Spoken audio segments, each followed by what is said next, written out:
The following is the editor's introduction to the publication entitled Universal Humanism, a collection of discourses of P.R. Sarkar, originator of the philosophy of Neo-humanism and the socio-economic theory. Prout, an acronym for Progressive Utilisation theory. Introduction. This book comprises a selection of articles, generally transcribed lectures, of P.R. Sarkar, published over more than 20 years. In 1955, P.R. Sarkar founded Ananda Marga, a spiritual and social service organization which spread worldwide in the 1970s, based on a blending of the spiritual practices of Tantra yoga and social welfare ideals. Ananda Marga teaches meditation and various yoga practices, and in addition runs schools, homes and a wide range of social welfare projects.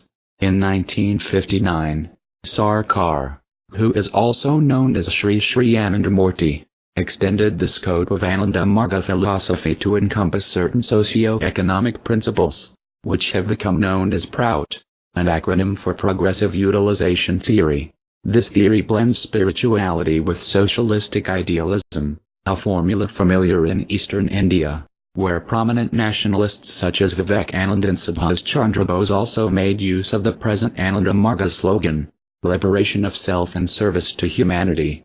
Prout is the social side of the total philosophy that blends concepts of spiritual and social liberation.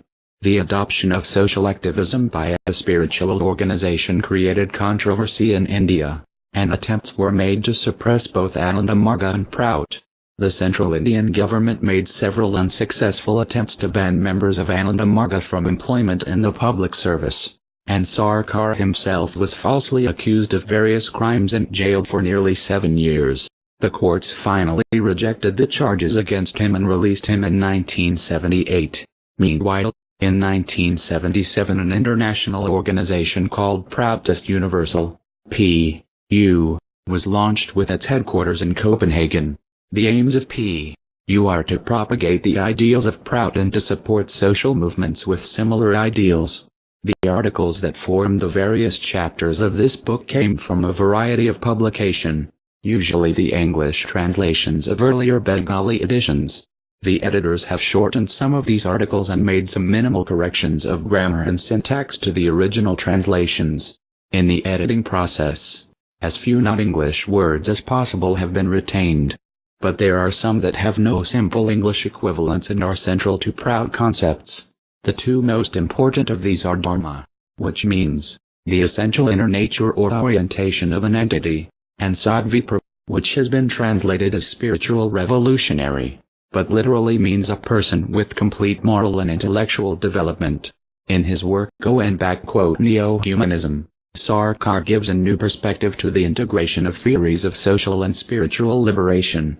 He described the development of the embryonic spiritual longing in human beings, proto-psycho-spirituality, as essential to materializing the principle of social equality, the vision of society moving and progressing in unison.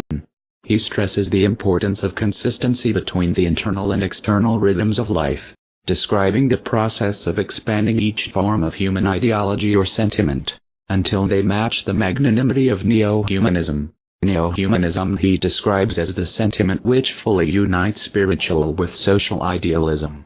While humanism is broader than geocentric, cultural or sociocentric sentiments or ideologies, neo-humanism is the state in which the underlying spirit of humanism is extended to everything, animate or inanimate, in this universe. It will elevate humanism to universalism, the cult of love for all created beings of this universe. Thus neo-humanism could also be termed spiritual or universal humanism, a concept which underlies progressive socialism. It is hoped that the articles in this book will stimulate further interest in Prout and encourage further study of P.R. Sarkar's philosophy. We can do no better in introducing the book than to repeat Sarkar's dedication to his work on neo-humanism. To those who think for all, who offer others seats of honor and respect, who venerate others, instead of wanting to be venerated, to them I dedicate this book with humble esteem and deepest salutations.